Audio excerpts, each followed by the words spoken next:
live with Phil, Thursday evenings at 8.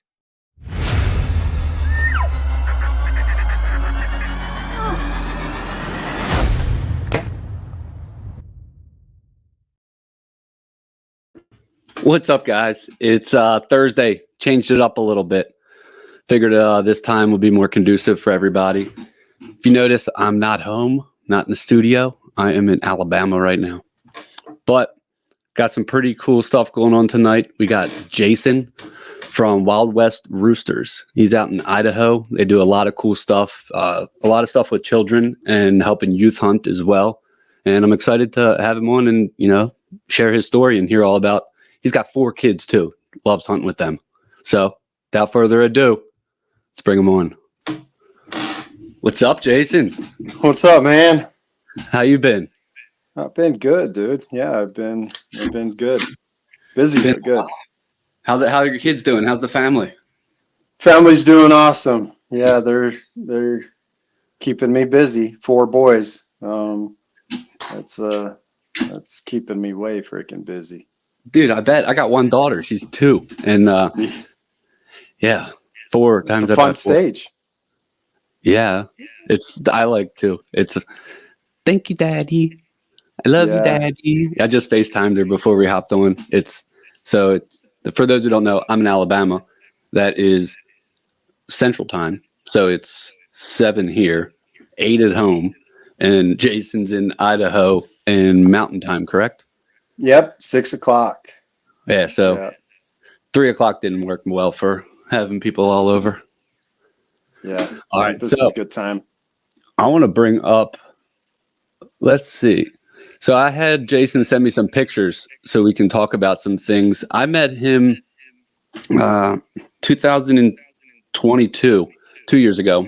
I went out to Idaho with a work client. It was me and Sam Melton, and we met Jason. We filmed a youth hunt with some pheasants on his farm.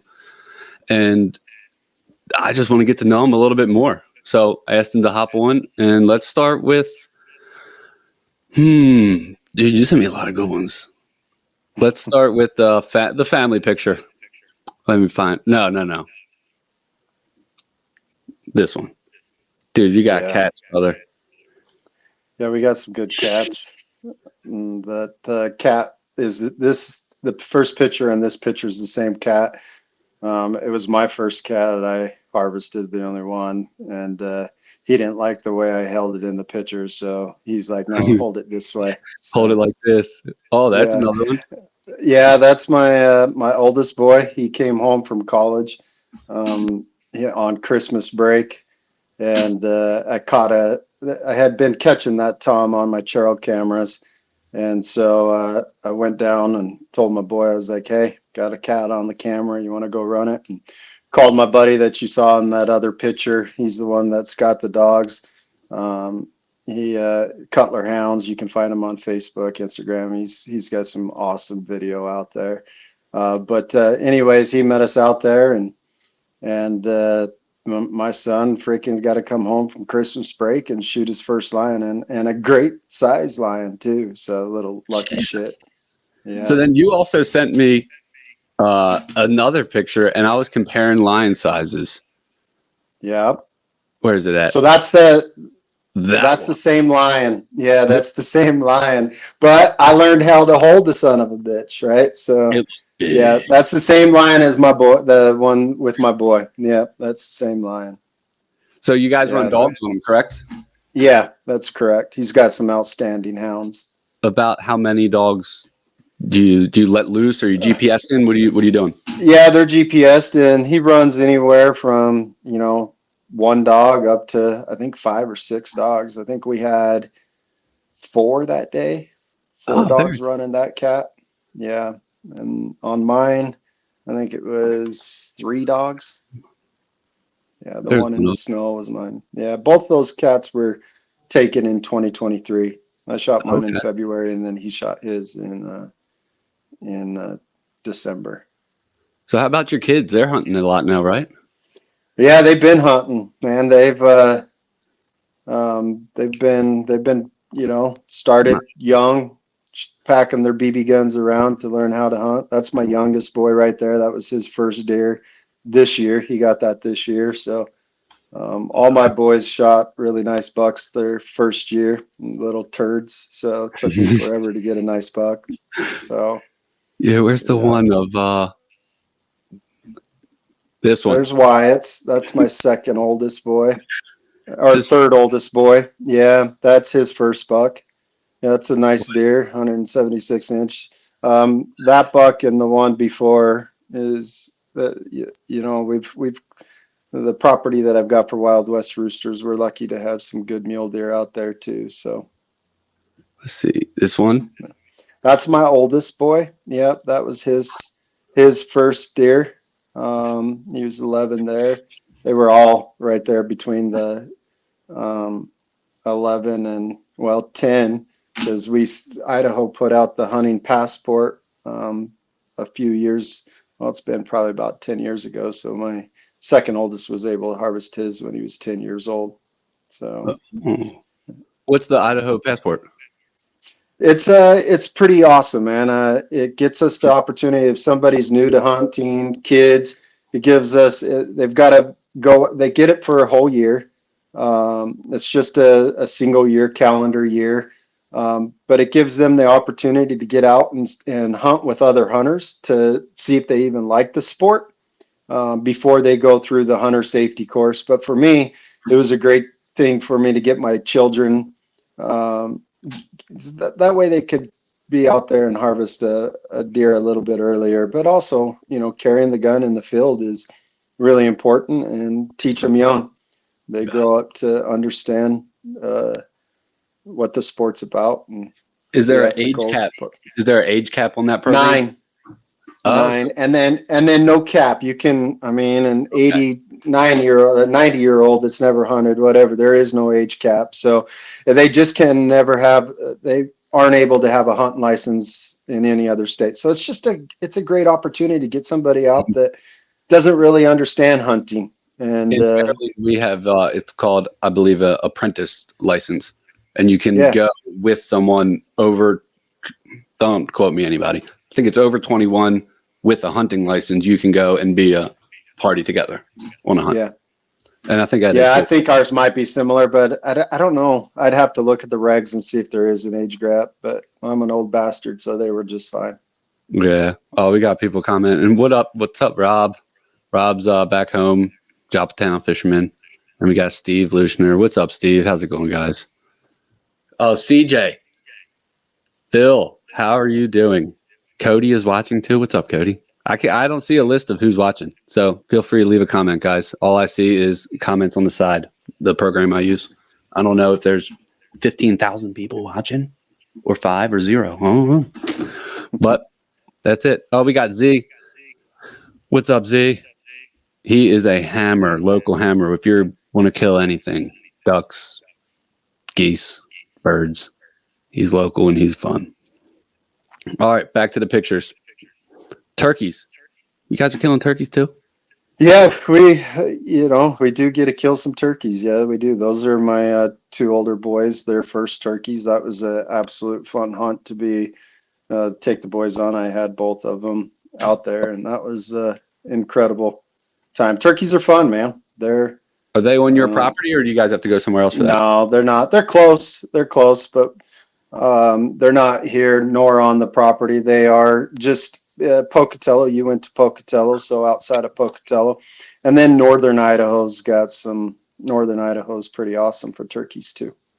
I haven't been up there hunting turkeys. So what you guys have is a ton of pheasants. Yeah, that's before I started Wild West Roosters. Oh, this one. That's before I started Wild West Roosters. But what I did,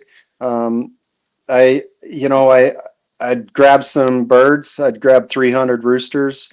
I was in sales. I sold a Freightliner over the road trucks. And so it was just a great way for me to get my customers out. And so I'd buy 300 roosters, take them out on a hunt. I had another customer that had some good property that we were able to put those out on. And then I did that for about six or 7 years. And then they just kept telling me that I needed to start it. up my own pheasant hunting preserve. So I did. Yep. Now we'll be going into our 7th season this year in the fall. So this was a big group photo. Are these guys coming a while? Those guys right there. Yeah, that's actually Freightliner as well. That's one of the first ones that I did. Yep. You can see the Warner trucks, center trucks and truck on there. Yeah. Yeah, we had great time. Yeah. So the kids and their clients. Yeah. So they keep coming back every year. Anyone who wants, Idaho is definitely the place. About the youth hunt you did this year. Excited for that. But first, are these your kids out on a pheasant hunt? Yep, a wild bird hunt. Yeah, but that I snapped that picture because they were walking in front of me and they, trying to look cool, I guess, pulling up their guns. Good on them though. That is cool. Oh, we got one more first buck picture, I believe. Nope, that's still Wyatt's. Yeah, that's that same deer. Yeah, the only one you're missing is Chasen's first buck. Not that one. This one is my buddy Corey's son. So I allow a youth every year to come in and take place on a mule deer hunt on the property. And this is my buddy Corey Carter. He has Boneheads Taxidermy here in Idaho. Does an outstanding job, and that's his oldest boy. Oh, very cool. Yeah, you have some beautiful. Just from the time I was there at the animals I saw, it was like, let me set up a tent and stay a little while. Yeah, I told you could. Yeah. Oh, yeah. Definitely going to be back. I mean, here's a nice buck just from afar. You got a picture of. Yeah, that actually, if you zoom in on that, there's an arrow just to the side of it. My buddy Corey, the one that you just saw his son, he was with me on that. That hunt was in 2017. I'd been watching that buck and been setting on him. And when he actually started getting up, I had the shot, but I clipped a little piece of sagebrush and my arrow went over his back. And Corey was actually able to capture that, my arrow going by him. So, yeah. So before we go into anything deeper, I remember a story I think you shared with me maybe 2 years ago, something about an antelope hunt, and you sent me some antelope pictures. So I have to ask, is this the antelope that is from that story? Yep, that is the antelope from that story. All right, let's hear it in full detail here, brother. That was something about a miss and a knife. That's all I vaguely remember. Well, yeah. So that's the same year, 2017. I had killed a nice buck the week before, and I needed to. I built some. I will just kind of tell you, I made the stupid mistake. I built some arrows the night before, and I got off work and I was ready to jam out for an antelope hunt. I forgot to take my new set of arrows, so I only had 2 arrows in my quiver. So dumb hunting mistake. I've been bow hunting since I was 13 years old, and definitely a dumb mistake. So anyways, that buck, I had kind of been watching for a little bit, and it was getting towards the end of the season. I snuck up on him, spotted him, and he was in his bed. So I just kind of snuck up on him. Of course, we do a lot of spot and stalking here. And that buck I killed the week before. That's correct. Anyways, he was bedded down, but I had a great shot. He was quartering away from me. So I knew I could sneak that arrow right in. Took the shot, and about 3/4 of the way, he got up out of his bed and it hit him in the rear end, right? Shattered his rear leg. So when he took off running, the leg was just spinning, but broke that arrow. And I'm like, oh shit, I don't want to go through this, because the buck that you just saw that I shot the week before, right when I was releasing my arrow, he's only 20 yards from me. And when when I released my arrow, he freaking took off running. I hit him in the ass too, and it actually hit his femoral artery. So he, of course, only one arrow took to kill him. But so now I just shot my antelope that jumps the string, and now I'm just pissed, right? I'm upset at myself, like what the freak, Yeah. twice in a week, and I've got one arrow left in my quiver because again I forgot to take my freaking arrows I built the night before. Well, I Built your arrows first. Have you always built your arrows? not always, but for 20 years, Oh, yeah, very 20 cool. plus years. So I sneaked back up on him. He bedded down, snuck back up on him, and took another shot.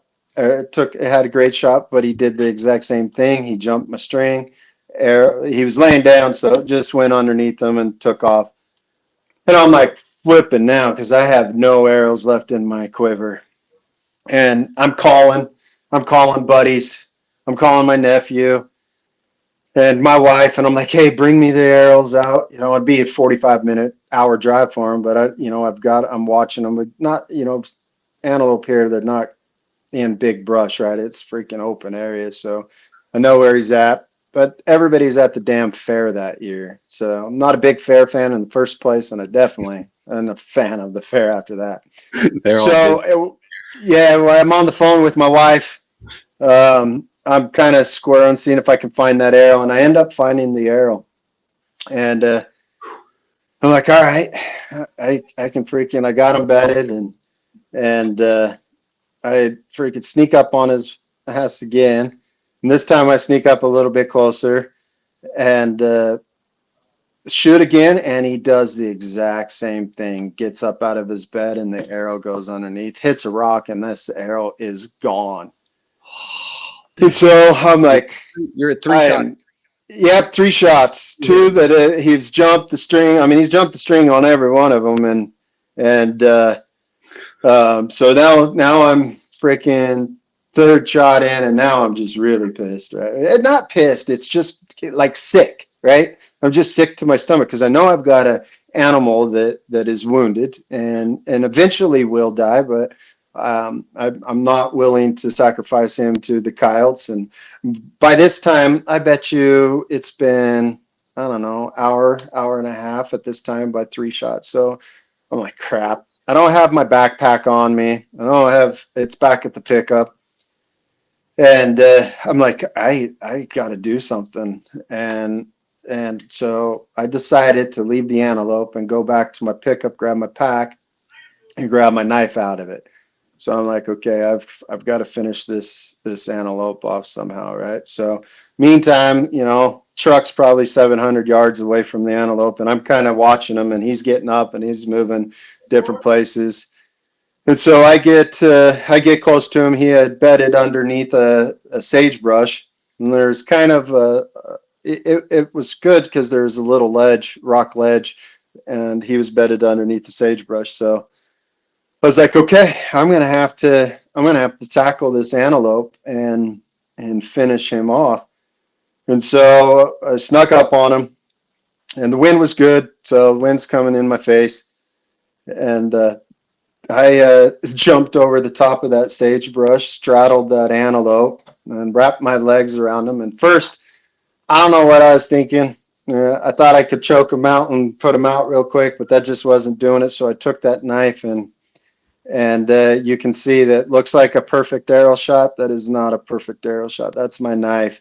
So that was a pretty that was a hunt right there. That was a tough hunt. I mean, being up and close and personal with an animal when it's taking its last breath, it puts a different spin on things. So, but yeah, I mean, that's heavy. One of those things. Anybody listening, freaking take your extra arrows with you. It's bullshit. You don't know what's going to happen in hunting, right? I've been hunting long enough. I've had a bow blow up on me in an elk hunt. Yeah, when I released, yeah. It was funny. My hunting partner, Izzy, another one of my hunting buddies, he was with me. and damn freaking bow blew up on me as I released the arrow, and it broke the arrow in half. And so as that arrow, part of it is spinning over the top, I swear to you, that elk was sitting there watching that arrow go like this. And my buddy's behind me, and dude, he is just dying laughing. And we're pretty competitive people, and I'm like, dude, get up here and shoot that son of a bitch an elk. So I'm like, get up here and shoot that elk, and he's freaking dying laughing because you can't, what the freak just happened, right? Bow blows up, arrow goes over top the elk, and the elk's sitting there watching it. And he's like, well, give me a ring. And I'm like, no, you just take the shot. I ain't giving you a damn rage or whatever. We were competitive, but You're not. Yeah, you take it. But it was, didn't get hurt. No, didn't get hurt. Didn't get hurt on that one. Hurt feelings, right? Hurt something in there, but whatever. Have you been hurt by about? No, good. Yeah, knock on wood. No. Some of those pictures, dude. Yeah, you can get, sure, during practice and stuff if you're not putting your forearm correctly. But yeah, no, we've had some pretty good success with bows. Or even a lot of misses. It's dangerous too. Like when I was on that elk hunt, we were filming this year in Idaho with Nico Tavaleras. There were lots of times, knock it, pull it back out, knock it, pull it back out. Just because don't hike too far with it because that's not safe. If he might be over the next ridge. All right. If we're chasing, you're going to be running with that. The thing's going through an elk. Yeah. It's dangerous. Yeah. It puts some good holes in them. That's what we want. We want good, sharp broadheads. So we have a clean kill and even more than that, a great blood trail, right? So this year, man, I want to talk about it. You did another youth hunt, correct? I did. Yeah. Every year I do one. Mm-hmm. So let's talk about that a little bit before I'll play a video, a little bits of it. We'll skim through it just so people get the gist of it, and then they can also go and find the rest of it to play. But what is it? What's the ultimate mission behind getting kids out to your place to hunt? To keep up our tradition, to keep the next generation excited about something that means the world to me, right? My first memories is going out pheasant hunting with my father. That was the first hunting trip that I ever went on with him, was pheasant hunting, and the excitement behind it that I felt was amazing. And here I am. I'll be 46 on Sunday, and I'm still have the same passion as I did when I was young. And so if I can keep our next sportsmen out there and get them as excited as I was, it means the world to me to keep the next generation going and teach them right, teach them correctly. Hunting behind dogs, there's nothing like hunting behind a dog. It's my absolute favorite thing. I got my first hunting dog when I was 12, and we raise and breed our pointing labs, and getting the children out there, you can't beat it, man. All right, so I'm gonna play this from the beginning, and then probably I'll skip to where some of the kids are getting introduced. I thought that was really cool. Before we play it, talk about your cameraman. Who was it? Who edited this? And where can they find him? Marcus Jardine, one talented guy. He's been coming out to the ranch for the last 6-7 years and doing some film for me. KLR Outdoors. He travels around, does similar to you, filming hunts, but he's outstanding, dude. Love him to death, and he gets behind the youth hunt as well. So a lot of work for him to do this whole very video. Good work. I watched this, and he's awesome. And side note, I was at the Utah Hunting Expo and saw his brother's sheep slam mount. Yep. Extremely impressive. Yeah, extremely absolutely impressive. Yeah.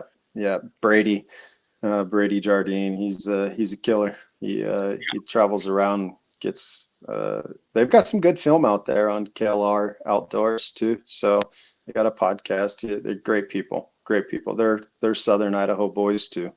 Nice. All right, I'm gonna hit play here, and we'll just let the audio play through this, and we'll come back in a second. Okay. You for coming out, taking the time. This is something that means the world to me. One of the first things that I remember is going pheasant hunting with my dad, and just walking the corn rows and looking through them and shooting the roosters as they took off running. I wasn't introduced to a hunting dog until I was about 12 years old, and just by chance my parents brought home a yellow lab, and of course didn't know anything about it, and just got lucky, had a dog that I could go out and hunt behind.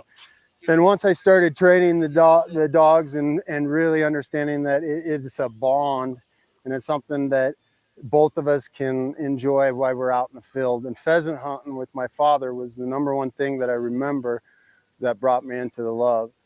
And I want to pass down to you children my passion that I have out here.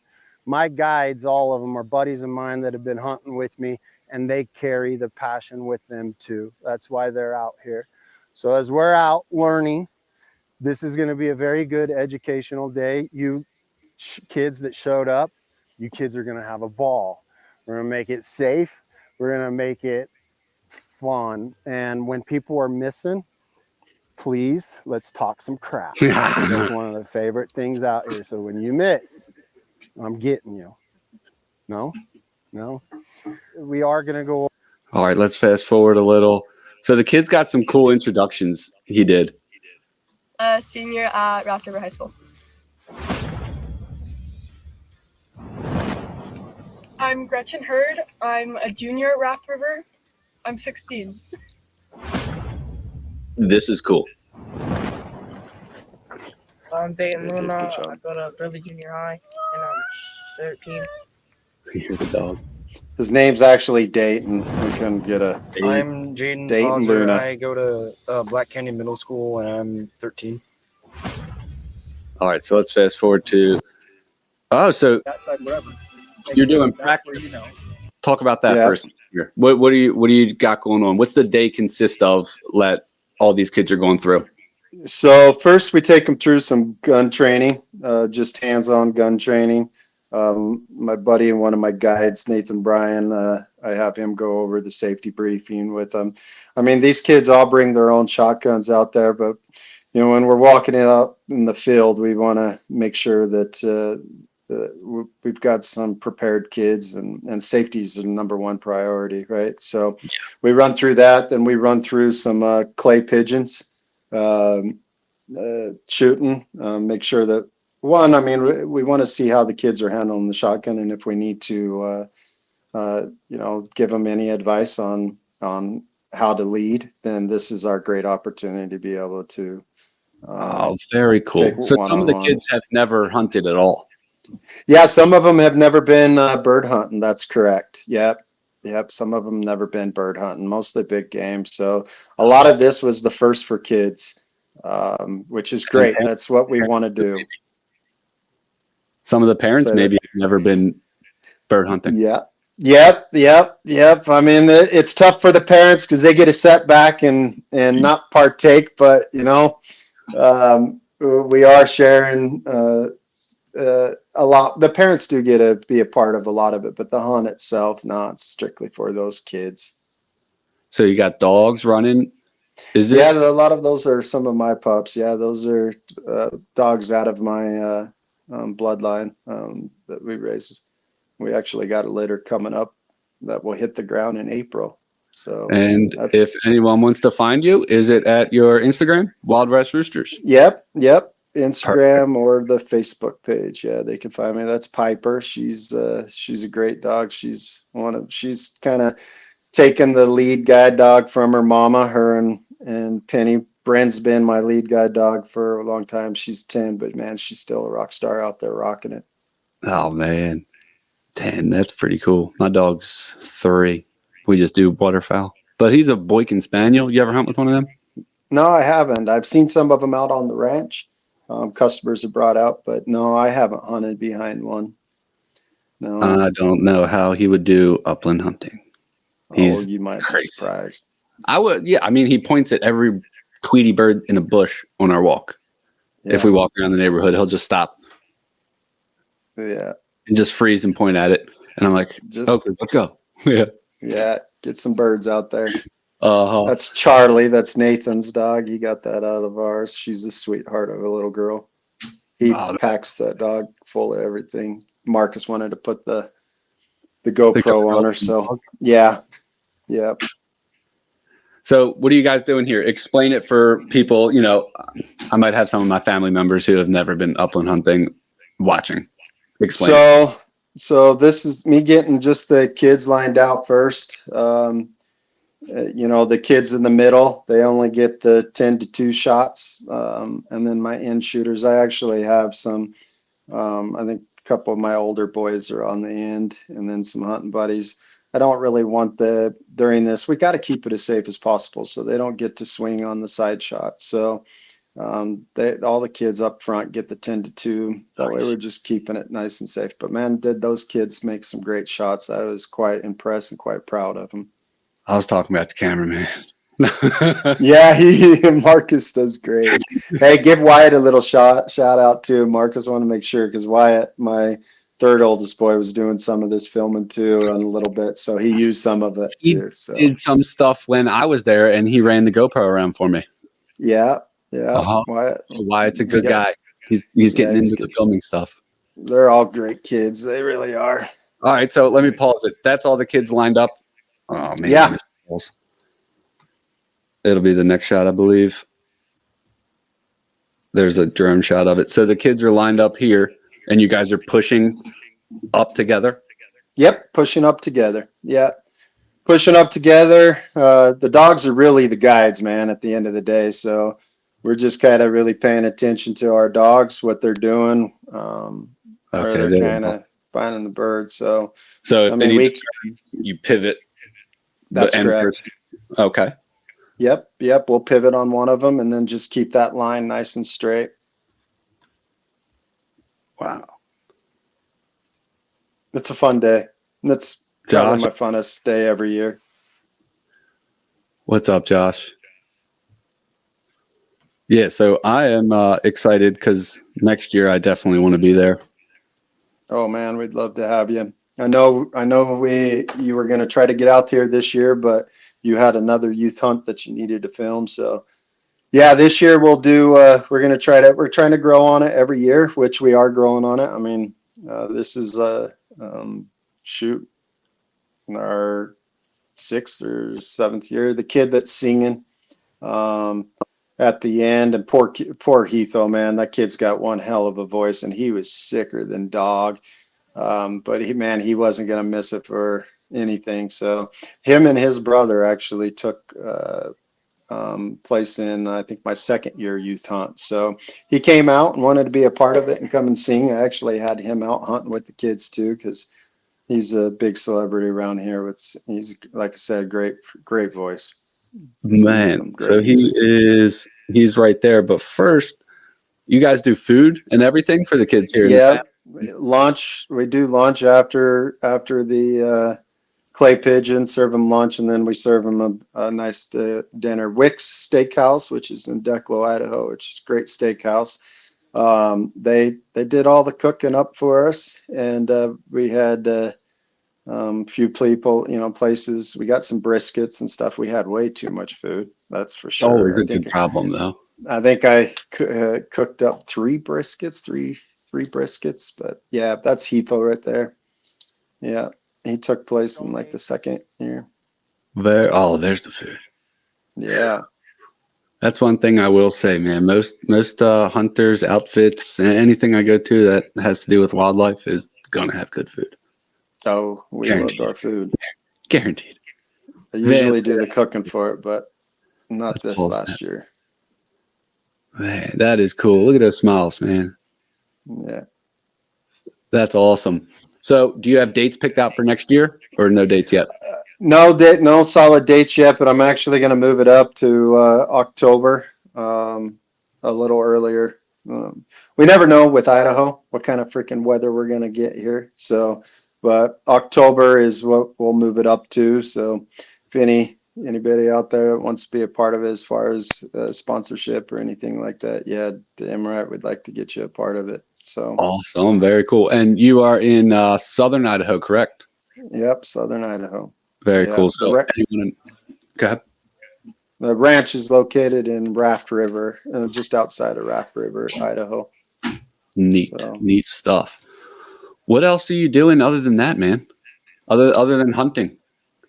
Yeah, just raising a family, taking care of these boys. They run me all over the place. I've got 3 of them that play soccer, and one in college right now playing soccer ball.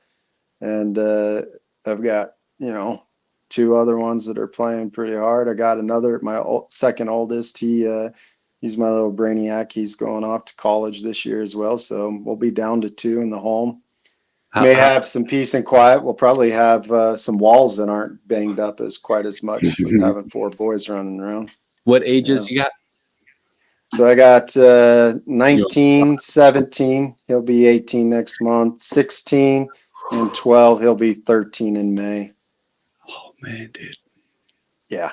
I was so fun, right. though. And it's fun. You're never are they all right, or you just tell them the deal? Well, shit, dude, I'm bald. I was bald at 30 years old. You don't think it freaking had its time, right? So, yeah, no, I love being a father. I wouldn't. It's my probably biggest success in my life is being a dad. And I'd recommend everybody to be as good quality people, I should say. Yeah, I recommend don't pull out. Yeah, no, I love being a dad. I don't, I've coached kids through baseball, football, and not only just my kids, but I enjoy, we need that. We need good men out there. Go out with the family and you guys do a bunch of stuff too. Yeah, that's on an elk hunt. The wife and my oldest boy both drew elks. We had a little short time on that hunt, but yeah, no, that's some northern mountains, Sawtooth area. Very cool, man. That's awesome, dude. Yeah. What you got sons playing soccer, correct? Yep, soccer players. Because I remember, I think when we were there, two sons could be there, but they were in a tournament. Yeah, Tegan wasn't able to be there because he had state tournaments that day, and we weren't. Man, that sucked. That was tough for me. I had a youth hunt going on during that time frame too, so I was able to finish up that youth hunt and make it back for their consolation round. So, I was able to make it. He's playing a NIC, Northern Idaho College, so he's up in Coeur d'Alene, Idaho, about 8 hours from here. So he's got, he's a little spoiled with his college. He's got good old Lake Coeur d'Alene, right there in his backyard. And when I say right there in the backyard, 400 yards from his dorm room. Oh, and right. Yeah. So Lake Coeur d'Alene has, I think it's still the only floating green on golf course. It's there in Coeur d'Alene, Idaho. Yeah. Oh. So. Do you do any fishing? I had a buddy comment. He's wondering, Rob, where's it? Yeah, not a whole lot. I've done my fishing is definitely steelhead salmon. When I can get out and do it, in fact, I think later in the month I'll be hitting up some steelhead with some other buddies. But yeah, we've got so many rivers. Yeah, that's sturgeon, small sturgeon. That's on that actually is in Hell's Canyon of the Snake River in Hell's Canyon. If anybody listening that hasn't been there, that's a hell of a trip. You got some good guides out there that can get you on that river. That's a pretty cool freaking trip. But we caught some bigger sturgeon than that. That sounds fun. So not a lot of fishing, more so if it flies. More so hunting, yeah, in the summer, doing some golfing, suck at it, but it's fun to get out there. But yeah, we'll be hitting up some more fishing this year with Tegan being up in Coeur d'Alene. Get up there and fish the Clearwater for some big salmon. All right, so I have 4 photos up here with question marks and story. next to him because I think there might be something behind him because this one looks like it might be a little old. Yeah, 2007. Yeah. So what's going on here? These are big. These are monsters. Yeah, they're great deer. That was an awesome. I mean, that's a kind of a once in a lifetime type unit hunt. I put 3 of us in on a party hunt, and it's only 20 permit. So I mean, and it gets pounded with people putting in on it, and we actually drew it. So 2 of my buddies, Izzy and Gary, both harvested those. So yeah, that was a great hunt. That was a great time, really great time. And then I got one here. Is this you, your son, geese, and a coyote? Yep. I thought that was it. So Kyle came in on the decoy, so we thought we'd pelt him too. So that was my oldest boy's first goose hunt. Yeah. Oh, so hold on. Let me get this right. All your boys, their first deer, big. Yep. All of them killed. This son, first goose hunt, goose and coyote. Yep. Goose and coyote. They're spoiled little shits. They're spoiled. Dude. Yeah. And then this was the one guy's first cat, correct? That's Tegan's first cat. Yep. And a big cat. You set the bar high. Yeah. Now let's see what they do in their adult life, right? Let's see if they continue to get out there and. Oh, yeah, they can't get one as good as Dad got them. Oh, actually, Tegan's is bigger than mine. The little shit got me. Yeah, so of course. Of course. So he got a bigger one than me, but that's okay.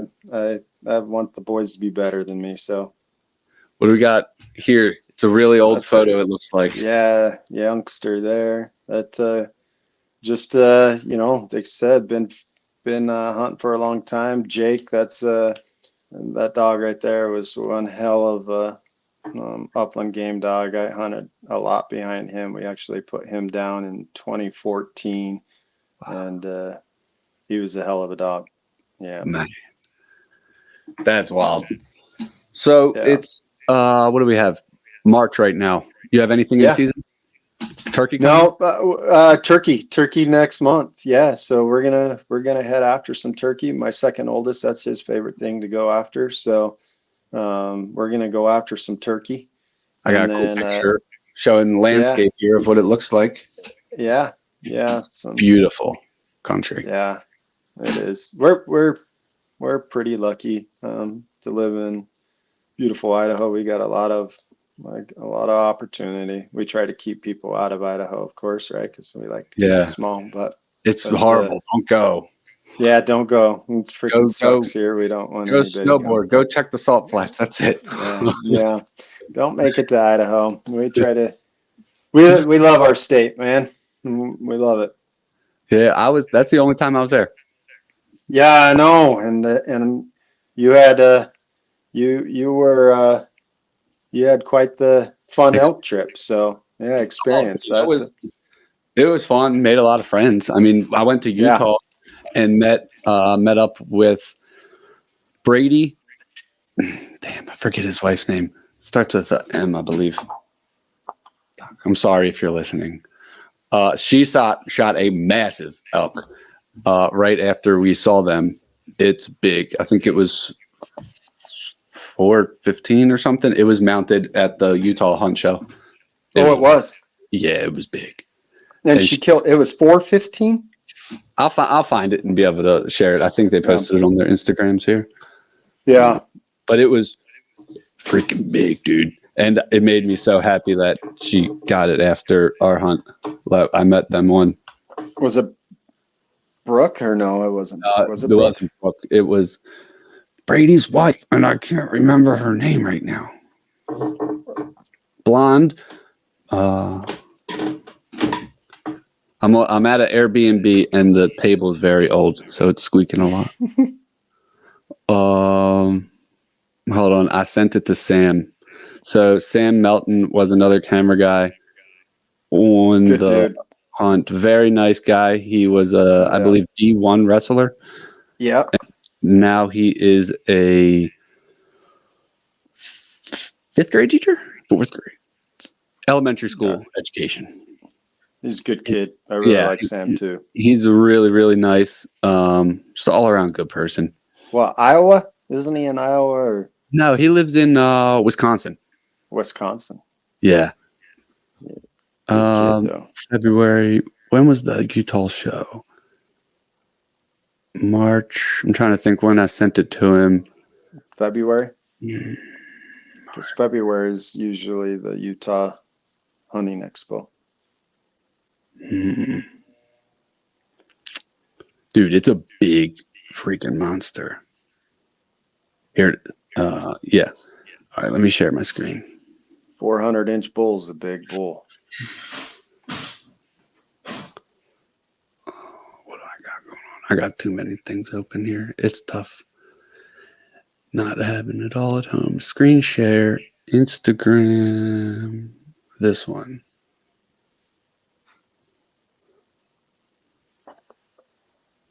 It's a good looking bull. Let's see if it was measured. It was, damn, it's not down there. Maybe 315, 415? No, it's bigger than 315. 415, 420, it was big, dude. Yeah. Like compared to all the other ones sitting there all mounted together. Yeah. And that's at the Hunting Expo? That's at their house now. And he posted, I should have built the bigger house for my wife's animals. Yeah. Yeah, it's a great bull. Oh, is this? This must be the person that mounted it. Here it is. Great bull. It might be measured. Yeah, that's a stud of a bull. Those G3s on there are massive. Yeah, that's a great bull. Yeah, dude, and it's pretty cool that she was able to get that after all we went through. And she didn't get the one that she was after for 4 days. Really? Yeah. So she got looks like it worked out for her.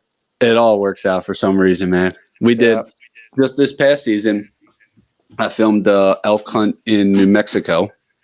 The hunter was Nico Tavares, and the guide was Eric Stel.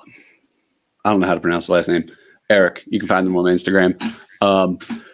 And we were, it's tough, unsuccessful in punching a tag, but we were successful in every other aspect. Found elk, chased elk, took 2 shots. One hit a branch and missed, and one, the wind just smacked it. Yeah. And every day we had action. And we compare that to killing day 1, hour 1, hour 4, well, all right, whatever. But all right, you punch your tag. How many memories you got? You're done. Yeah. We did 9 days of laughing, getting upset, frustrated, finding elk, seeing animals, looking at cool stuff. Like that makes it so much more. It's tough. Some of my best hunting memories are without harvesting. And there's some misses in there, and trust me, around the campfire, those misses are brought up. Right, buddies are definitely sure to bring those up. Had some good ones out there. That bear. Let's see that thing here. You have a bear with a bow. It is correct. Yeah. I have it here somewhere labeled. I'll find it. So let's hear the story on it, and I'll find it. Is this on in your property, or are you in another state? No, same Idaho. Yeah, everything I've taken is in Idaho. That's a big Idaho bear too. In that unit, you can't bait them. You can't use dogs. It's next to West Yellowstone. Cool. So that's sitting in a tree over a water hole, and that's kind of what's that? Kind of like a public land deer hunt. Yeah. Yep. Exactly. And my buddy Izzy's in the tree with me, and he's like, I'm going to take a nap.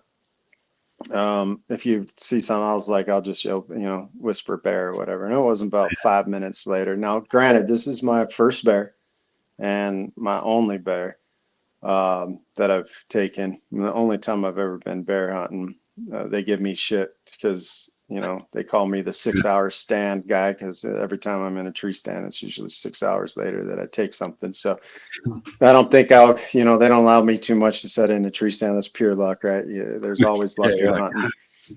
But anyways, I yell bear or whisper to him bear.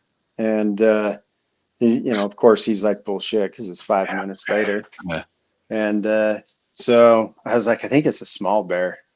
And that, you know, again, I hadn't do too much bear hunting, And it's thick. So anyone, yeah, dude, he squared 7 feet. Yeah, he squared 7 feet. He's a big bear. He's a really big bear. That's a. And you're how higher up are you? I'm I don't know, 10 yards up in the tree. I mean, 20 feet, All right. whatever it is. So the ground, you can't. You're above a watering hole, so you only That's can correct. see when he gets to it because the brush is so tough. No, I'm watching him come down the trail. I seen him come down the trail Okay. to walk over. So it gave me plenty of time to anchor back, draw back, and anchor in. And the shot was 13 yards. But a good Too shot. close. Yeah, it would. I mean, I'm glad he didn't freaking climb up that tree with Izzy and I. And so I shoot him, and Izzy, I'm kind of looking over at Izzy, and he's got this look on his face because he's got the camera out, right? And he's filming it, and then he's like, "How do you feel? How do you feel?" Blah blah blah. And then he's like, and then he shuts that off, and he's like, "Dude, I forgot to hit play." So he totally missed it. Yeah. So he misses As that. every cameraman, we've all been there where you think you're getting it, and then you go to press it to stop it, and it turns red. Yeah. He never hit it. So we go in after that deer, and man, I'll tell you, deer or bear have to go into the nastiest shit today. Look at this. And yeah, it's pretty thick in there. We had actually pulled him out, so we pulled him out of that trash right there. So I'm going in after this bear, following the blood trail, and I kind of hesitated for a second, right? Because I'm like, what the heck, you know? How stupid am I, freaking going in after a bear in this thick ass shit? I can't freaking walk around anywhere. Yeah. How dead is he? So I'm kind of, huh? No sidearm. No, just the bow. And so we get in there, and Izzy I stop, and Izzy looks at me, and he says to me, he's like, "What? You want me to go first?" I'm like, "Yeah, man, somebody's got to do it." So I let Izzy, and it was 5 feet freaking later, and there's the bears that laying there. But it's if I want to tell that story, trust me, Izzy tells it enough around campfires. So yeah, Jason went going after his bear. Dude, all right, so you saw the moose hunt I filmed in Alaska this past year. Yes, I did. Yep. Walking up on the moose as the camera guy, you should do it first, letting it out there for everyone so you can get the hunter's reaction coming in at you. It's terrifying. Oh. It is terrifying. So, yeah, you make sure it's dead, but you're still the first one that's getting very close to it because you don't want to do a recreate shot. You don't want that emotion and, hey, go back and get super emotional again and let's, do the same audio. No, do it the right time. And I've never seen a moose dead in person from the Yukon, like Alaskan moose, bigger than any horse I've ever seen. They're monsters. Yeah. And they're monsters. I was like, all right, let me get to the other side. I walked and I was like, I'm gonna go around. Made a big circle. Yeah, I bet you did. Like 15 yards behind him and was like, I'm good here. Yeah, moose. You definitely don't want to tingle with a damn moose, man. No, dude. And it was the first one was 71 inches, and then the other one was 68 or 69. Beast. We don't. Our moose get. We've got some great moose around here, but they don't touch anything to Alaska and Canada. They're Sierras. I mean, how are tags getting moose tags out there? Tough. Tough. Yeah, I've been putting in the last 5 years. I'm actually debating on maybe switching it up and give my luck and see if I can draw a sheep tag this year. But I don't know. Yeah, it's not easy to draw a moose tag. Even being as a resident like you are. That's correct. yeah, those are once in a lifetime hunts for us. And So yeah, you know I'm a big waterfowl guy. Do you get snow Yep. geese on your land? we sure do. They actually been flying. On my land, no, but some You could get property. them. Yeah, some property that um, that we're gonna be getting to add on to Wild West is one of the most amazing flyways here. A lot of guys come to Southern Idaho for the waterfowl. Hagerman Valley being where a lot of guys kind of head into, but this flyway is amazing. All private land, so of course nobody can Yeah, don't even get Google on it, guys. Not worth it. Yeah, they just don't let anybody freaking hunt it. But I'm going to be picking it up. So eventually, yes, we're going to actually add some waterfowl to Wild West, and it is for the geese. The snows, we don't get hit hard with snows. They kind of, I mean, they can do like 1,500 to 2,000 miles at one time if the wind's right. Yeah, They- but if the wind's right, they can just miss it. yeah. The last couple, and the wind blows a lot here, but this last couple weeks, man, the snows have been flying big time. But season's over here. If we've got a lot, the Fish and Game does a pretty good job. They'll open up a season, a quick little season for them. But yeah, we don't. If they're not here early, we're not. Yeah. Getting any My snows. Uncle Rusty. So I haven't seen him in years, right? And I did I think it was we were in Bel Air Elementary, first grade. I was in first grade and I had to do a story on what happened over the summer and over spring break. And it was Easter and we got the 4-wheeler stuck and I had to write a story about it. Never forget. But he said he took his boys on their first goose and pheasant hunt this year. Dude, that is awesome. That's How awesome. old are they now? And did you do the Maryland apprentice license or did they go through and do it all? I want to know about that because Jason said in Idaho they have Idaho passport, correct? Hunting passport. No. Yeah. And very similar concept. We just call it something different here. Yep. Same thing though, which is great. Glad they do that. Yeah. All right. So that's pretty much it I got, man. What else? You got anything you want to talk about or share? Or you doing anything with feed, minerals, anything like that? No, not right now.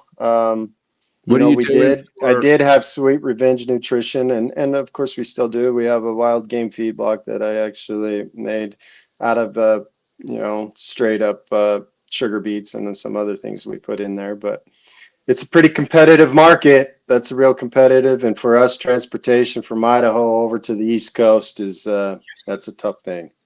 Yeah, that's a big one.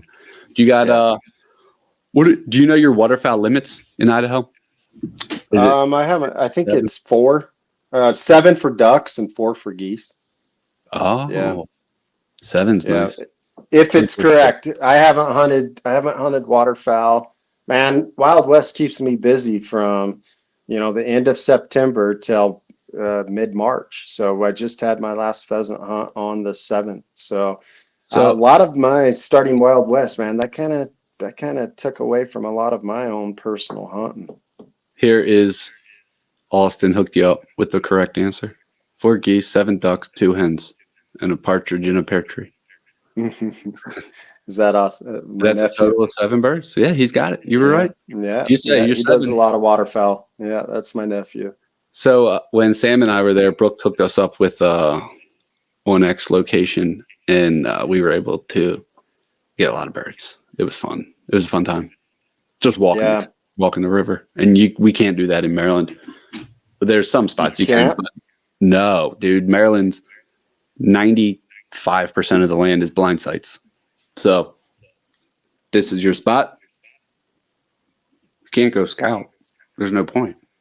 This is your spot. Yeah. Birds aren't there. They're not there. Yeah.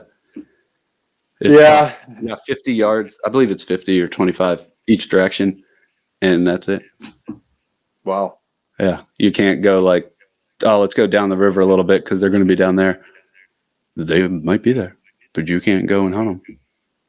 Maybe next year if you blindside that spot, but it might be landowner spot, or it might be too close to a house or dwelling, or too close to a road. Dude, Maryland sucks with hunting waterfowl rules. Yeah, Idaho. We're like I said, we're pretty lucky on our seasons are. We're pretty lucky here. Like I said, I don't leave the state much to go out and do. Austin says river hunting's hard. Dude, I'll tell you, Sam, I didn't get a license. I just took my camera, and Sam got his limit in an hour and was very picky on the birds he was shooting. And we just walked. They would fly up and circle and land right back. They'd fly up, and he'd be like, all right, there's 2 drakes. And that was it. It was mind-blowing. Austin, yeah, that was in American Falls, right? Dude. Yeah, I think you were in American Falls. I have the point on my Onyx. So Brooke gave it to me. I will reach out to her and see if she's cool with sharing it with you. Just because I don't want to just give it away. But we don't need to share our little hunting areas. So Brooke's gonna say screw off because I'd say the same thing. We're not sharing our hunting areas. It was something I've never seen in my life. And then while we're at that spot, we go to another spot just to walk around and check it out. And there's a dude with a Boykin Spaniel there, which was cool because I was away from my house at 25 days at this point.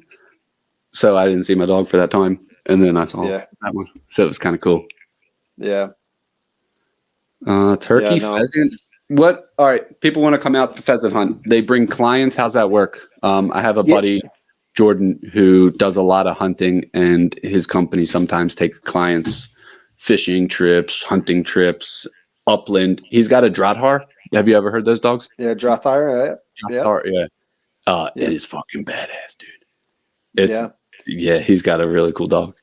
His name's Rhett, but he's my main guy that I'll be thinking of. But someone wants to come out. What's a day, a week, a weekend look like when they book something? It depends on what they're booking. So, I mean, of course, ours is bird count, right? I do a lot of corporate hunts where we can handle, groups of up to 60, right? So, so we do some large corporate hunts, and it's kind of like bird count, what they're wanting to throw out there, whether they want 100 birds, 300 birds, 500 birds. And then on our corporates, that's going to be fully guided. They can bring their dogs. Hopefully they're good dogs. We want some good hunting dogs. And most of the corporate hunts, we guide ourselves up. We know our dogs, not saying that the dogs aren't, but our dogs get on a lot of birds. So we want to make sure those birds are getting up in the air and getting the guys shots. We can't help them if they miss, man. They miss. That's on them. I film waterfowl and I hear it all the time. Oh man. I'll just be filming and I hear from the clients at some of the outfits I'm at, man, you believe we didn't fucking get our limit today? And I'm like, how many times did you guys shoot? Fucking 3 boxes. Yeah, those are the fun days when they're like, well, we didn't get all of our birds. And I'm like, well, you're the client's fault. You're the guy's fault, right? That's the best bet, man. You didn't, I think you brought 25 shells, then you went back to your pickup and got another box, and we only put 20 birds out there for you. So that's, you shot 50 times. That I can't help that.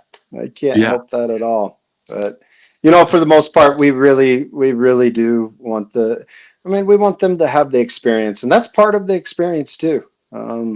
Missing this. If you hit everything, what are you going to be bitching about at the campfire? It's not fun. What are you going to get better at? What are you going to? Yeah. So, all right, you hunt. Here's something that I've been talking to my friends about the past couple of days. I want to hear your input on it. You hunt cats with dogs, correct? Yeah. How is that? I've never done it. I've only seen pictures and videos of it. Some of them seem super cool. And I'm sure you've seen some where it's like, dude, that's kind of fucked up. I'm not sure the correct term or the words because I've never seen it in person, but what's the thrill? Is it the whole entire thing to the end and it falls out of that tree, chasing it and watching the GPS point? What's the hypest part? Well, you have a dog hunting behind your dog, waterfowl. It's the same. It's the same, man. I mean, I too, for the longest time, I'm like, what the heck am I going to hunt a cat behind a dog for? You know, what's the sport in that? But it's remarkable. You get to watch another animal do what it was bred to do, and those dogs love it. And boy, do they put you on some hikes. So you'll chase. How far do you guys hike for these? Well, mine, we freaking hiked forever in some snowshoes because deep freaking snow. I don't know. I think the dogs freaking tracked that cat. All, from their little zigzag and all of it. I bet they probably put on 3 miles, 4 miles or whatever. And then for us, I mean, it's about a mile. You're going up the mountain. Now, my son, because he's a lucky little turd. Yeah. Yeah. So it took the dogs 20 minutes, 10 minutes to tree that cat. We, of course, kind of knew the vicinity where he kind of was. We Jake let his dogs out, and then they had that cat treed in 10 minutes, and my son had to walk, I don't know, 600 yards. So in nice dry grass, nothing, the easiest. So yeah, they're spoiled. I had to freaking hike my balls off. So shit, and then drag it out. But man, hunting with any sort of dog, I don't care what it is. I had some guys when I was in Birmingham, Alabama for that's where I'm at right expo. Now. Literally. Yeah. Yeah. So I was in Birmingham and at a hunting expo there, and I had guys, hey man, come to Georgia with me and we hunt deer with dogs. And I'm like, what? They do that in Virginia.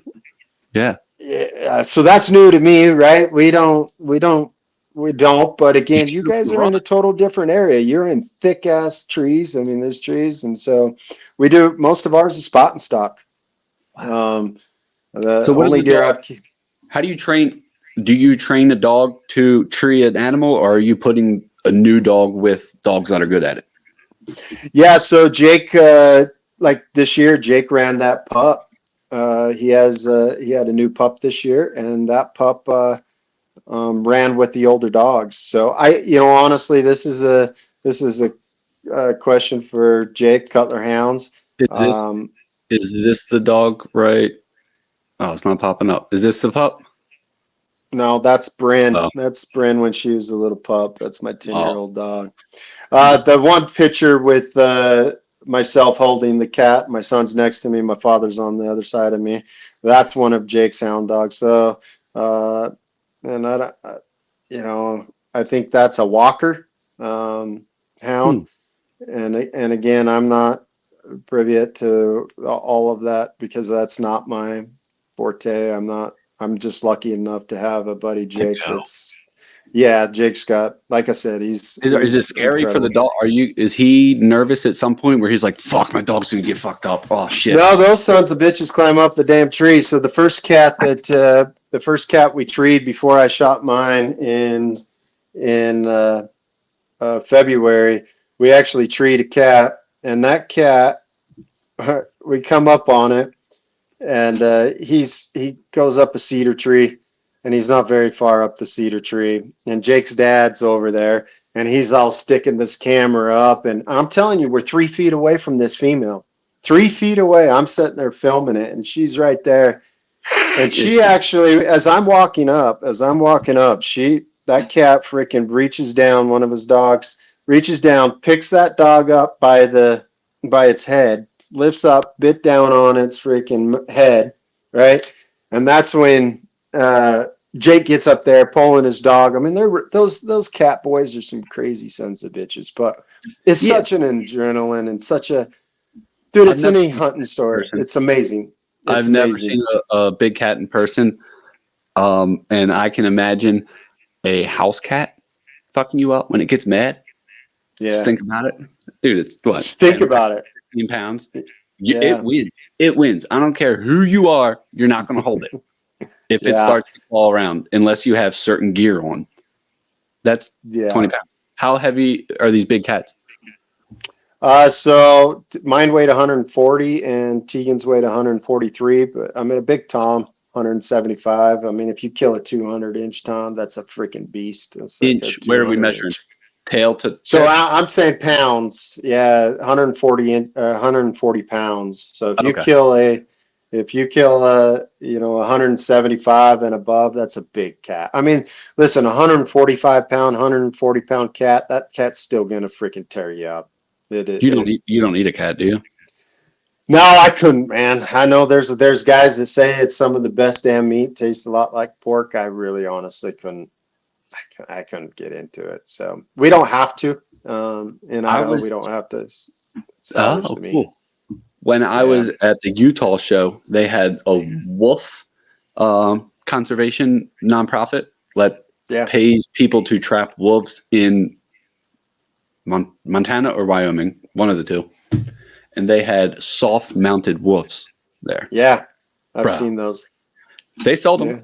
Well, they don't sell them. Snuggle buddy. You get them with a donation for $6,000, and it was fucking tempting. I don't have anywhere near that much money, but I asked some people if they wanted them. Yeah, I buy a wolf tag every year, and one of these days a wolf will cross in front of me. But I've come up on tracks and stuff. But they're not really prevalent down here in southern Idaho, northern Idaho. Yeah, they're thick as shit. Austin, do you do wolves too? Does Austin hunt wolves? No, maybe, you know what? I think he did go on one wolf hunt. I think maybe, I don't know. You'd have to ask that boy. That's my nephew. He knows shit, man. $2,000 check and you get to keep the pelt with another $2,000. Yeah. That kid, Austin, I took him on his first deer hunt when he was 3 years old. Took him on a bow hunt with me when he was 10 or 11. He's been gun hole hunting since, so he hunts it up. He does some guiding. He did some guiding for a guy out in Oregon, and a little bit. But yeah, he got the itch. So hence why we bring the youth out, right? Yeah, we want them to get the itch. If we don't bring out our youth, man, our sport, our family time, our love, the way that we feed our families is going to be taken away, and I'm not about to let that happen. So this is the way that I know I can help with that, and that's to bring our next generation up and show them the ethical ways to harvest and to feed their family with some good clean meat. Oh, definitely. So what do you think about or what do you have to say to the parents that are afraid or hesitant to get their kids into hunting? Maybe we're not going to go to the part where I don't want them to kill animals, but let's go to I don't know what to do. There's shit I don't know how to do, and I can humble myself and say I need help. I did a big mistake today, and I didn't know how to hook a boat on the boat ramp and fucked up and did it wrong. So I messed up. You got to say it. What do you tell the parents that want to get their kids involved or help them learn that are kind of hesitant to admit, I have no fucking clue about a gun? Yeah. Well, I know just like Idaho, we've got we got Pheasants Forever chapters, we've got the Mule Deer Foundations.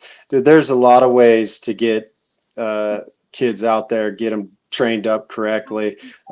Your state fishing game, they have they've got seminars set up for them to learn. Find somebody. I mean, dude, I don't know very many guys that aren't, or women, because women are doing so much hunting now too. So, which is great, right? I mean, take your kid hunting and not hunt. Like, come with me and my dog on a waterfowl hunt, and I won't shoot a thing. Yeah. Or come and just have fun. Just come. I'll give you a camera. Just use your cell phone. Just come to enjoy the experience and don't bring a gun. Yeah. Anybody. To an extent. Yeah, they're going to do it, right? I haven't killed anything since 2017. But I'm hunting every single freaking year for big game. And and when I say that, somebody's harvesting. It's been my boys, or it's been buddies' kids, or or, you know, a kid that comes in on the ranch for deer, just being out there, get your kid outside. We have too many of them sitting in front of a screen, and get them out in that fresh air. Let them experience what this good Mother Earth has given us. And there's nothing better than good fresh air and some great sunlight, right? You stay That's it. active and you know, stay healthy. And again, there's a lot to learn out there when you just get out, and trust me, I'm not the only person out there that wants to get the youth out to keep the generation. There's plenty of us hunters out there that want to teach the And kids the right fishermen way. too. Ike And Anelli does a fishermen. big thing with what's it called? The Ike Anelli, the Ike Foundation, and he does children's fishing, gets them into fishing. Yeah. Outdoors, Yeah, same stuff. There's plenty of great men out there, great men and women that really want to help, because it's, if anybody follows anything, we know it's been attacked lately, and Yeah, big time. and so let's keep them out there. And And, again, you know, food. 90% of hunters, you know, if you don't want to share, you don't have to. But, you know, I think you're in that 90%. When you killed that antelope, did it hit you different than shooting something with a gun? Oh yeah, man. We all I have felt that hunts. antelope. Yeah, I felt that antelope take its last breath. That's when that knife went in, and I could hear it. That's a total different. That's a different feeling. That's Yeah, it's not social media where, oh, you're all murderers, you're all killing animals. No, we're all people. Yeah. We understand that what we're doing. Yeah, And I wanted that antelope to have a clean death, right? We want him to have a clean death, and yeah. So there's, and listen, you can watch all the videos you want. It isn't easy. Don't think that you're gonna go out in the hunting field and you know, if you're not taking care of yourself, and you think that you're gonna come hunt these Idaho mountains. It's a different story, or any mountain, or any woods. So Day one on our elk hunt in New Mexico was 16 miles. yeah, 14. yeah, It was a lot of miles, whatever it was. yeah. No, I believe it, because I mean, we average anywhere from 10 to 15 miles on our elk hunts, because you're tracking, and it ain't easy walking. I mean, you've been in these filming in Idaho mountains. Dude, It's what do you call the bushes that are real thick? Like not wallows, but buckbrush, what do you call it? buckbrush. The Is that buck. what you're talking about? It was some Or bush that was super, super, super tough to walk through. That we kept having to walk through. well, it's And probably buckbrush, man. like the roots of it kept crossing over, and your feet would go through it. Yeah. Have fun with that. Yeah. Or blowdowns. Yeah. Uh-huh. Yeah, we had to do blowdowns in Mexico. New Mexico. Yeah, I wasn't prepared for a hunt one year. I had a good old fat belly on me, and dude, out of the truck, and I had to quite pull on the very initial. Son of a bee, I wasn't prepared. So I'm not hitting the mountains, and I'm an Idaho boy, and I walk these damn mountains, but yeah, I had a beer belly going on that year. Yeah. So Don't think like when someone tells me, "Hey Phil, I pulled a tag and I think I'm going to hire you." Just telling me you think you're going to hire me is going to tell me that I need to work out, because if I do get hired, I'm not going to fall behind. I'm going to be in front of you to get the shot, or next to you, or walk a little farther, and put that Goggins mindset on. You got to do it. Yeah. Damn right. And you know, it is some motivation thinking like, oh, I might get a sheep hunt this year. Fuck yeah. Be ready. Yeah. Oh yeah. That's what you got to think. You're not. If I put in on sheep, I'll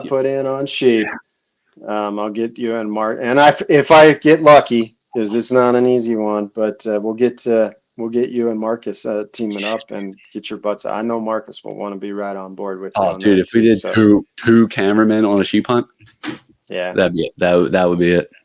Yeah. Come and film some more Idaho. Listen, I'd be just happy to draw a damn sheep tag, draw a moose tag. So in our state, like putting in on those once in a lifetime tags, I can't put in on deer, elk, or on antelope. So unless it's an unlimited draw, that'd be the only way. So I can still go archery, elk, and over the counter tag. But as far as drawing a primo unit, no, once you put in on the once in a lifetime tag, you're X-dayed out of that. forever. No, just that year. That year. Okay. Yeah. Oh, just look, that we year. got. So I filmed the hunt in Alaska, and this is one of the family members that we met there. I believe she is a teacher in the village, which is pretty cool. Yeah. Question pulling. Oh man, lost it. Pulling tags. Yeah. All right. So Maryland, pulling tags is totally different. Maryland, you get whitetail, you just buy your license. Look, I do a thumbs up. It does a thumbs up. That's weird. In Maryland, you just buy your hunting license and you get one buck and unlimited doe. In order to get their second buck, you have to harvest 2 doe. So then you can buy a bonus buck and then you can have 2. And then you can put in for a bear tag. Very, very, very lucky lottery. And I think with that, you can take 3 people and you get 1 tag. So if I get drawn, I can bring 2 people with me. But we can shoot 1 bear as a party. Only one as a party. Party. Yeah. Yeah. We don't have that many bear. I've never even seen one in our state. Yeah. Really? Mm-mm. And that's the only, we don't have, there's nothing else to put in tags. There's no units. Well, okay, take it back. There are units because when you kill your deer, harvest your deer, you have to put it in on the app and you look at the grid system and you just put in the number. But it's not like anything out west at all. Yeah, units, tags, points. There's no points in Maryland. That's not a thing. We don't have a point system here in Idaho, and I really don't want a point system here in Idaho either. It keeps it a little more fair. Yeah, I mean, dude, I got buddies that have been putting in for other states, and even local people putting in those states that have 25 points and still haven't drawn a tag. That's 25 years. No, they keep asking us here in Idaho if we want a point system. No, we don't want a point system. Listen, I've drawn 1 elk tag. I get to go elk hunting with my bow, but as far as rifle, I've drawn 1 elk tag in my whole life here in Idaho. And of course, I put in on a unit that is the primo unit here in Idaho and put in for that for 14, 15 years and didn't. And so I said, screw it, I'm going to start putting in on moose. But, but we do get some good opportunities as residents. They take care of the residents here. I get a bear tag every year. I can buy 2 cat tags a year. I can buy an extra cat tag.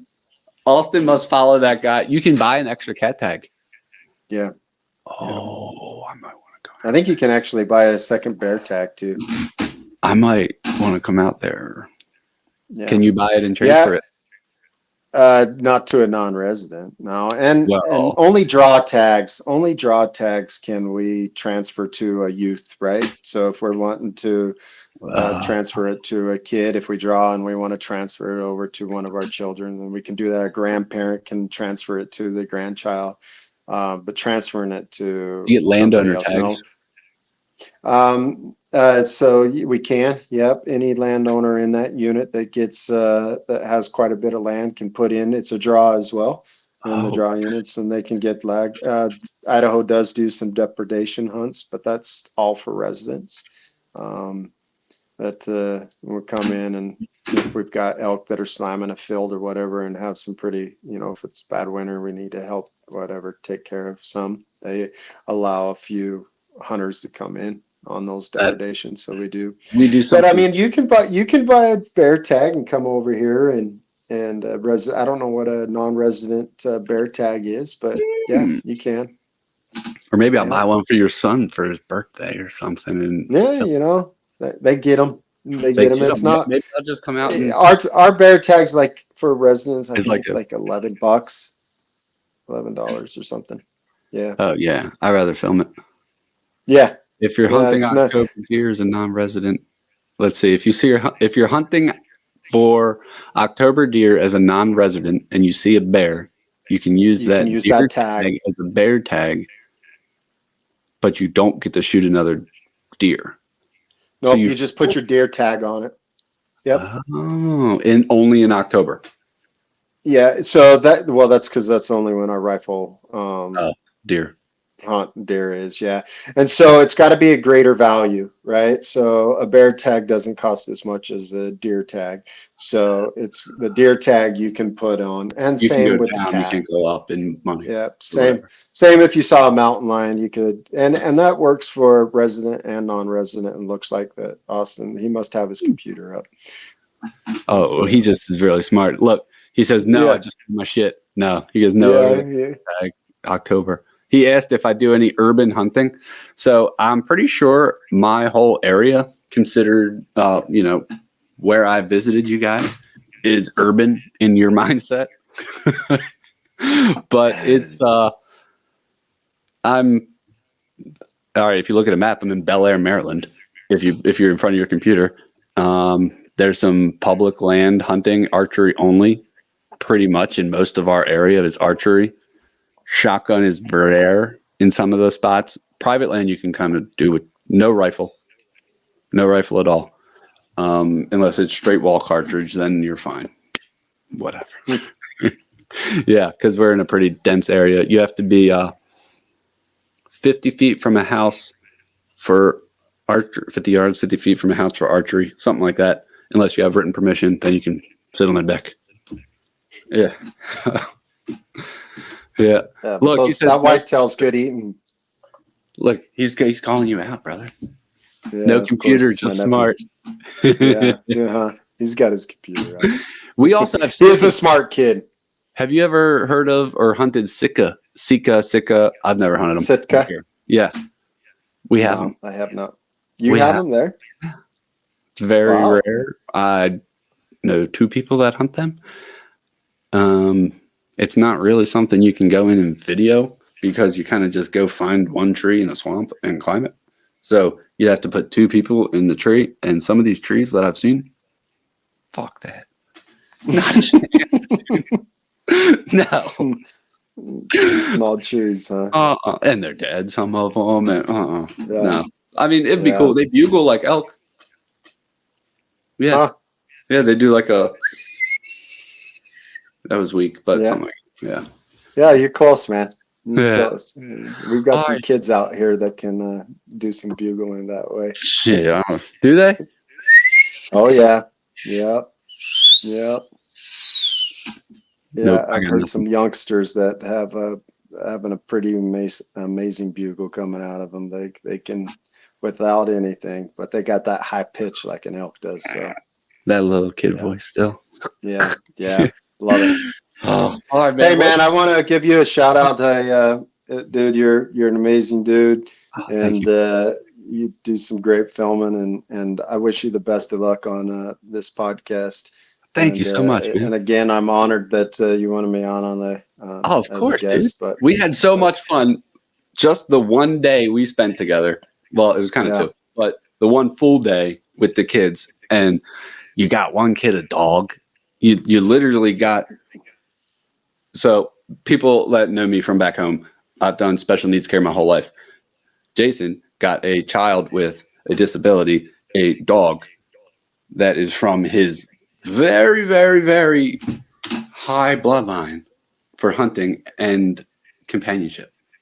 Dude, yeah, that's that that was one came. That's amazing stuff. That one came out of my my buddy Justin Miller. He's a River Runner Kennels. He's one hell of a dog pro trainer for point. He trains all kinds, predominantly pointing labs and waterfowl dogs. So if anybody out there looking for a trainer, get a big shout out to Justin Miller, River Runner Kennels. He's outstanding, outstanding. And his dog with this litter I got coming up is a 3-time Master National hunter. And then, of course, on the pointing side, he's a 1.5. He'll get his 4-time Grandmaster this year. And that dog's in the Hall of Fame now. So this litter we've got coming up is we're pretty proud of our dogs, just as any owner's proud of their dogs. But we take pride in what we're putting out there. They're first and foremost family dogs. it was impressive. It was Appreciate you. that was my first time ever on a pheasant hunt, on an upland game hunt. So watching that and your dog's work, and my dog sleeps in bed with me. The love you guys have for your animals, not just you, your kids, and then the kids that you guys brought, petting them, loving them, and it was cool, man. And I'm family excited. members. I'm excited to come back this year, and dude, I look forward to having you back on the podcast. You get something cool this season, or your kid get one of your kids. They get a turkey. We'll get them on. Yeah, they'll love that. Yeah, they'll love that. If they're watching, you get a turkey bigger than your dad's. You can come on and talk shit to them. Oh, trust me, they talk shit. I'm gonna hear shit after this. Trust me, I got 4 boys. You think they're gonna keep it real with me, man? If they don't say anything, then you're gonna have to question it. You're gonna be like, guys, what the fuck? Yeah, what's going on? What'd Dad do wrong? So we appreciate it, and we look forward to you coming out and taking a part on the youth hunt. And I'll get you some dates once we narrow it up, and we'll get you out here, man. So that way, okay, cool. I think I'm you're coming not to bucked. California in the fall for waterfowl, Sacramento Valley, rice fields. It's gonna be sick. So Rice when fields, I'm there, yeah. if I drive out, I think I can just drive right over to you. If Well, you got a place to stay. Heck yeah, man. All right. Thank you so much. I'll be in touch. Tell the family I said hello. Absolutely. Thanks again, See ya. man. Bye. All right. All right, guys. Thanks for watching. It's Thursday night. I'm logging off. I am in Alabama. Watch Major League Fishing Bass Pro Tour tomorrow. Ryan Salzman has a cameraman starting out the morning. You go to the app, go to the website, go to anything like that. It's really cool. It's pretty sweet. I'll be there. I'll be filming live in the morning, and then I'll put a little reel together as well. All right, guys. Thanks for checking out. Share the video after it's over. Feel free to share. Keep leaving comments. Get a hold of me if you want to hunt Idaho waterfowl. Austin, I am about that. Once we hang up, I'm checking Instagram. All right, guys. See you later. Thank you.